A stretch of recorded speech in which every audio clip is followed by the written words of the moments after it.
Konnichiwa from Romania, mayong adlaw, magandang araw sa ating lahat at inaayusan ko nga yung Yana kasi aalis kami. Late celebration na kasi ito ng month's birthday ng Yana.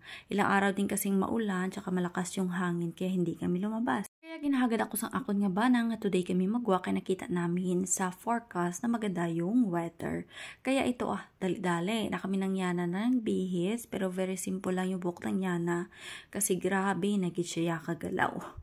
Buti naman at makalabas kami para naman magala namin kahit papano yung Yana kasi diba ilang araw ding maulan dito sa amin at makita niya yung center kasi medyo malayo-layo na rin kami sa center at andito na pala kami sa labas at yung Yana grabe talaga yung iyak niya kasi akala niya hindi sasama yung kanyang tatay ba yung tatay niya nagasuot pa ng sapatos.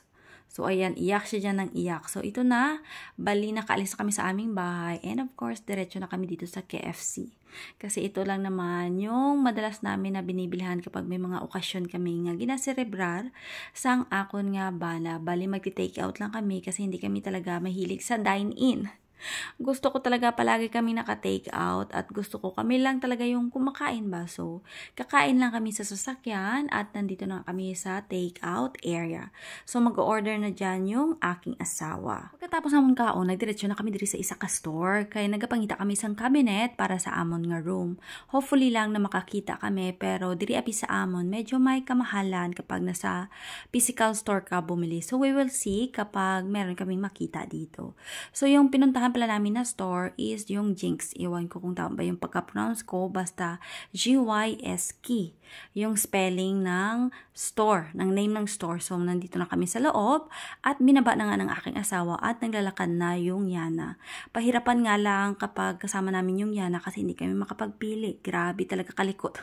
Ang dami niyang nakikita. So, nandito na kami sa may area ng cabinet. Yung hinahanap kasi namin na style ng cabinet is pa-slide yung door. Kaso nga lang yung mga items na naka-display dito sa kanila is open talaga. Wide open yung door. Baka tulad na lang nito. Oh.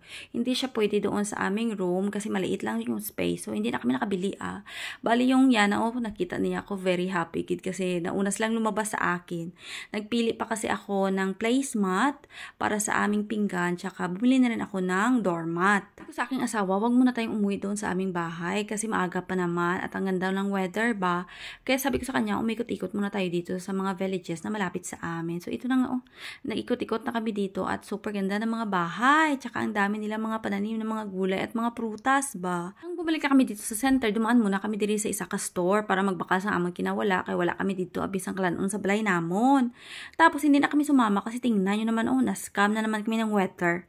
Sabi ng weather maganda daw, di ba? Nakita nyo ang weather kanina, maganda naman. Pero umulan. Kaya hindi na lang kami sumama sa loob.